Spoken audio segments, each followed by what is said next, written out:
नमस्कार। हिंदी की पाठशाला यूट्यूब चैनल में आप सबों का स्वागत है। आज का पाठ है रामचरितमानस में वक्ता श्रोता संवाद योजना।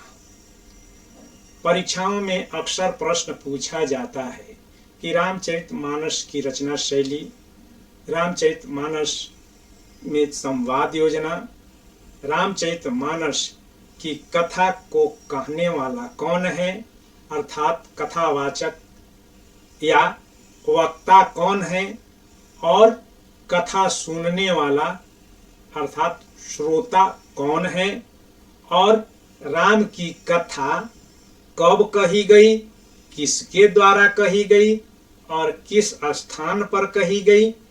तो चलिए इन सारे प्रश्नों का समाधान हम लोग 2 वीडियो में करेंगे, छात्रों के खास आग्रह पर कि छोटा और बड़ा। तो संक्षिप्त रूप भी होगा और विस्तारित रूप भी होगा।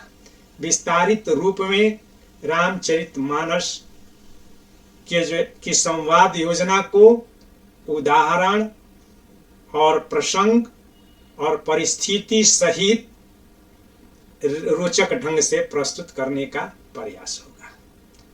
तो सबसे पहले तो हम लोग ये जान लें कि कितनी संवाद योजनाएं हैं।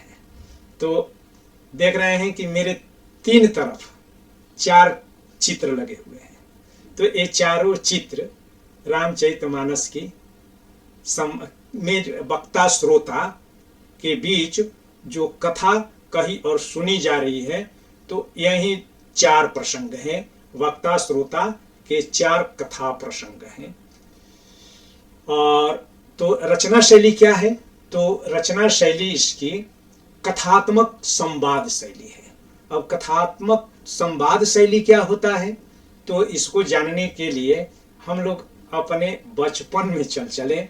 जब हम लोग बच्चे थे तो नाना नानी दादा दादी से आग्रह करते थे सोते समय कि नानी या दादी एक कहानी सुनाओ ना।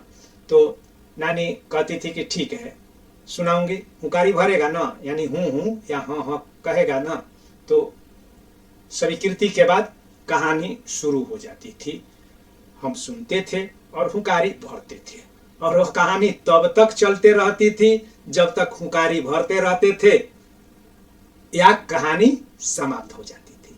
और या जब हम हुकारी बंद कर देते थे तो कहानी भी समाप्त हो जाती थी। और बीच में रह रह करके कभी जिज्ञासा भी पैदा करते थे कि उसके बाद जो है पूछते थे।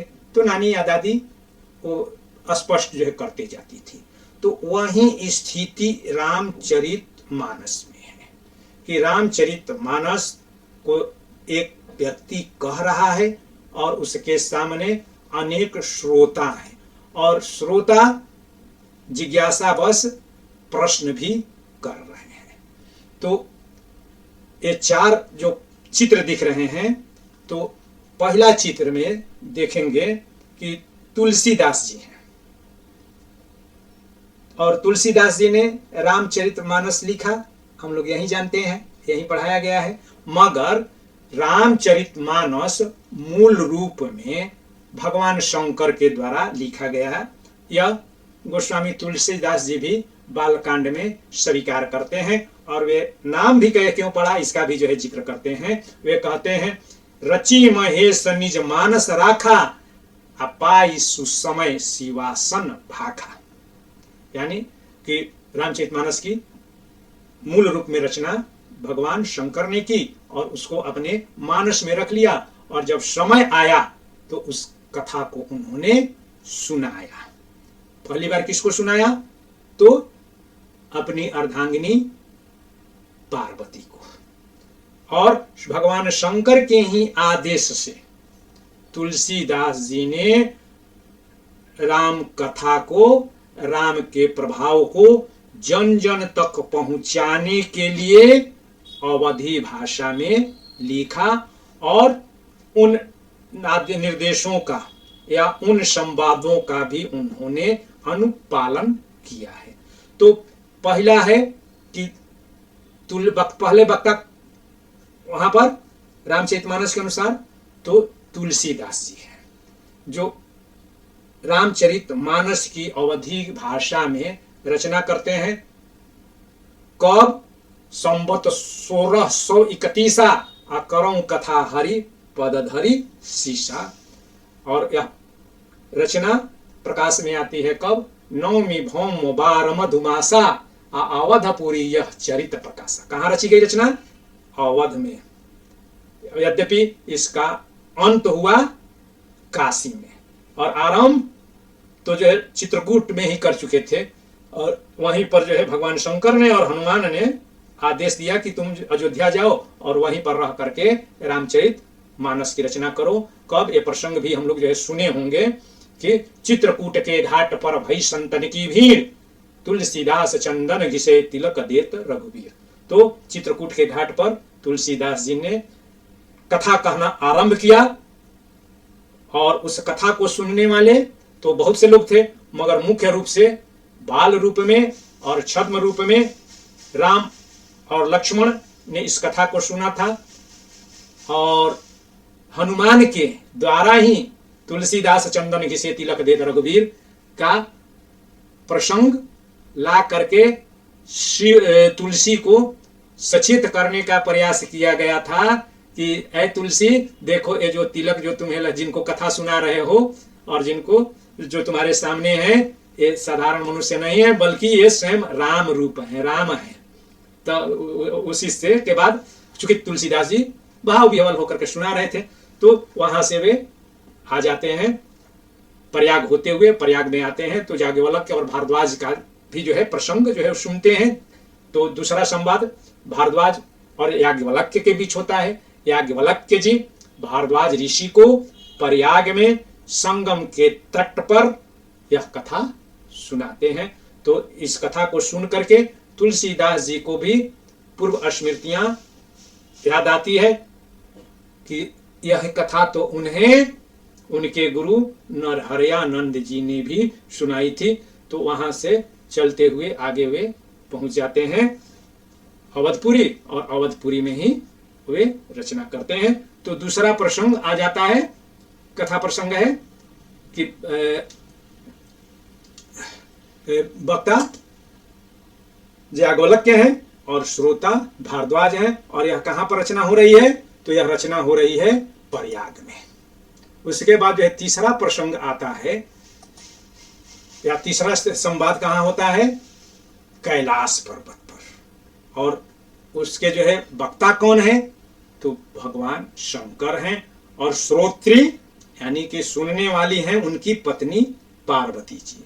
और प्रसंग क्या है कि चूंकि पार्वती जी का तो पुनर्जन्म हुआ था, पूर्व जन्म में वह सती थी, और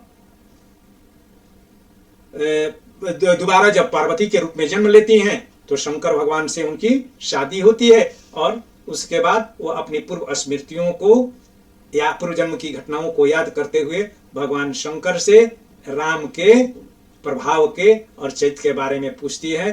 तो भगवान शंकर राम की कथा सुनाते हैं, वही कथा सुनाते हैं जो उन्होंने काकभुसुंडी से सुनी थी। तो अब काकभुसुंडी, तो अब पार्वती जी जो है कह रही हैं कि वो जो है कौवा होकर के राम के प्रताप को और प्रभाव को कैसे जान गया, इसकी कथा कहिए।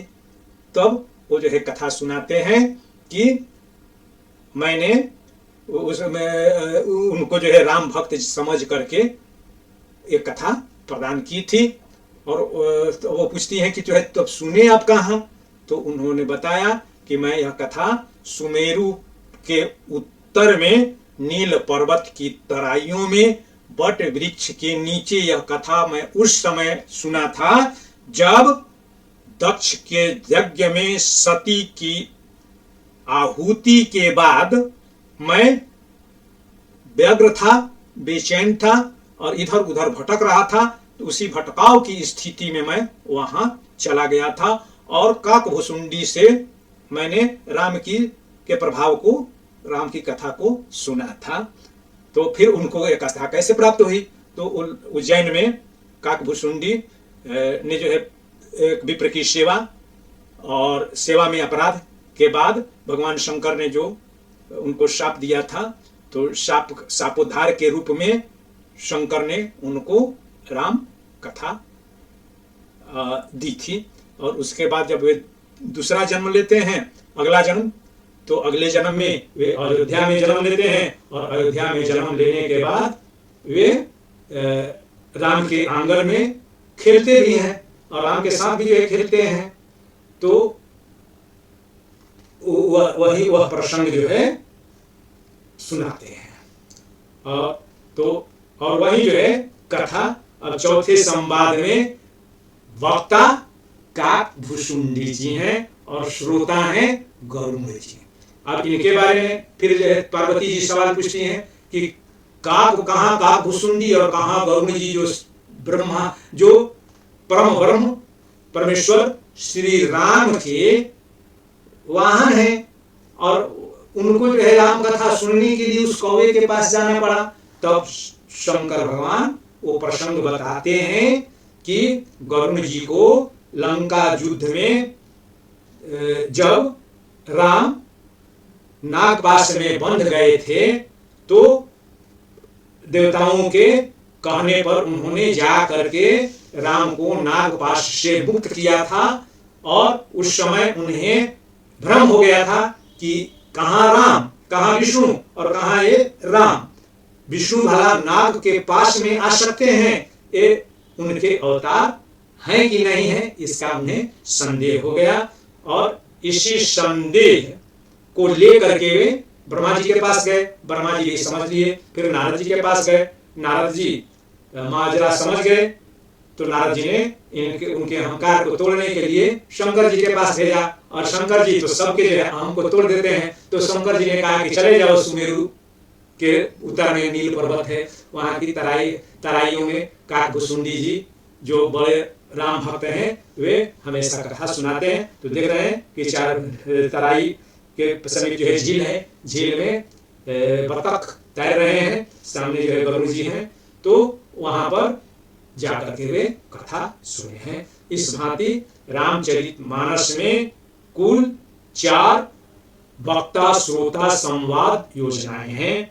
पहला तो आरंभ करते हैं जो है तुलसीदास जी ही कहानी रामचरितमानस जब लिखते हैं तो वे अपनी मातृभाषा में, जन भाषा में रामचरितमानस के शिष्य अपने संवाद योजना के साथ साथ शिष्य जो संवाद हुए थे याज्ञवल्क्य और भारद्वाज के का प्रयाग में। तीसरा संवाद शिव और पार्वती जी का कैलाश पर। और चौथा संवाद काकभुशुंडी जी और गरुड़ जी का सुमेरु के उत्तर में नील पर्वत पर। तो वो सुनाते हैं। इस भांति रामचरितमानस में संवादों की संख्या 4 है। बहुत बहुत धन्यवाद।